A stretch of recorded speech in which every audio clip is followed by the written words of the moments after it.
শঙ্করের দেখা কুসুমের বধূ বরণের স্বপ্ন এবার পূরণ করার সিদ্ধান্ত নিল রাজশেখর গাঙ্গুলি। হ্যাঁ বন্ধুরা, ভিডিওতে লাইক দিয়ে দেখতে থাকুন যে মুহূর্তে কিনা রাজশেখর গাঙ্গুলির কাছে এসে গ্রামবাসীদের মুখ থেকে শোনা একের পর এক কথা শুনে এক পর্যায়ে শঙ্কর যখন চটে বসে এবং বলতে থাকে যে কুসুম তুই আমাকে একটা কথা বলতো, গ্রাম থেকে আসা যে কাকা তোকে নিয়ে এই সমস্ত মন্তব্যগুলো করেছে সেটা তো কোনোটাই ভুল না এবং এত সহজে উড়িয়ে দেওয়া যায় না। সত্যি তো আজকে বড় কর্তা এত দিন হয়েছে হসপিটাল থেকে বাড়ি ফিরে এসেছে, তার পরবর্তীতেও কেন এখনও পর্যন্ত কর্তা মা বধূ বরণে সেই যোগাযন্ত্র করে উঠতে পারলো না? কেনই বা সেই আনুষ্ঠানিকতা সম্পন্ন করতে পারছে না? তার কি আদৌ তোর কাছে যথাসাধ্য পরিমাণে ব্যাখ্যা আছে? কোনোটাই নেই। তাহলে তুই আমাকে বলতো কেন আমি তোর সেই অধিকারটুকু আদায় করার জন্য আমি যদি এবার গাঙ্গুলি পরিবারের কারো উপরে জোর খাটাইও, তাহলে কি সেটা আমার খুব বেশি অন্যায় করা হবে?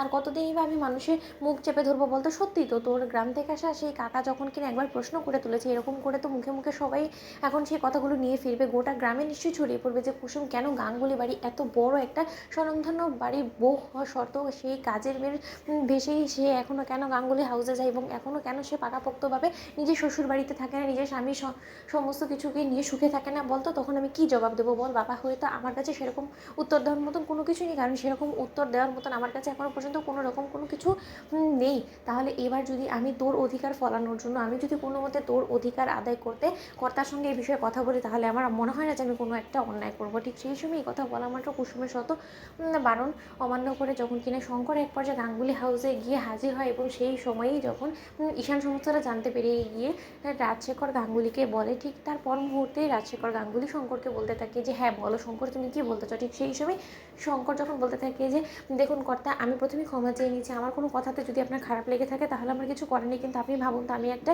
মেয়ের বাবা হয়ে কতদিন বা আমার গ্রামবাসী থেকে এই সমস্ত কথাগুলো শুনবো যে কেন আমার মেয়ে এখনও পর্যন্ত নিজের শ্বশুরবাড়িতে থাকে না, কেন আমার মেয়ে এখনও পর্যন্ত গাঙ্গুলি হাউসে নিজের বউর মর্যাদা পায়নি, কেন এখনও পর্যন্ত বধূবরণ হয়নি? এই সমস্ত জবাব দেখে আমি কতদিনই বা করবো? কম দিন তো হলো না কুসুম এবং আয়ুষ বাবার বিয়ে হয়েছে, তার সত্ত্বেও কেন এই সমস্ত কিছু হচ্ছে না? এবার আমি কী জবাব দেবো আপনি আমাকে বলে দিন। ঠিক সেই সময় রাজশেখর গাঙ্গুলি হাসতে থাকে এবং বলতে থাকে যে আচ্ছা শঙ্কর, তুমি একটু শান্ত হও, আমি বেশ বুঝতে পারছি তোমার বাবার মন এবং তোমার মন তো চাইবেই যে তুমি তোমার মেয়ের বধূবরণ হতে দেখবে এবং এই সমস্তটাই স্বাভাবিক, এবং এই স্বাভাবিক জিনিসটাই কেন আমাদের পরিবারে এখনও পর্যন্ত হচ্ছে না সেটা নিয়ে তোমার যখন এত প্রশ্ন, এত মাথা ব্যথা, তাহলে তোমার সেই সমস্ত প্রশ্নের উত্তর আমি দিচ্ছি। কালই কুসুম এবং আয়ুষের বধূবরণ হবে এবং কুসুমের বধূবরণের যে স্বপ্ন তুমি দেখেছো সেই স্বপ্ন অবশ্যই পূরণ হবে এবং সেই সমস্ত স্বপ্ন পূরণ করার দায়িত্ব আমি নিজে কাঁধে তুলে নিলাম এবং সেই ভার তুমি আমার উপরে ছেড়ে দাও। কাল ধুমধাম করে আমাদের গাঙ্গুলি হাউসের বড় বউয়ের বধূবরণ হবে এবং সেই সমস্ত আয়োজনই আমরা আজ থেকে শুরু করে দিব। কাল বাকিটা তুমি মিলিয়ে নিও। তো বন্ধুরা লাইক কমেন্ট শেয়ার করো, সাবস্ক্রাইব করো।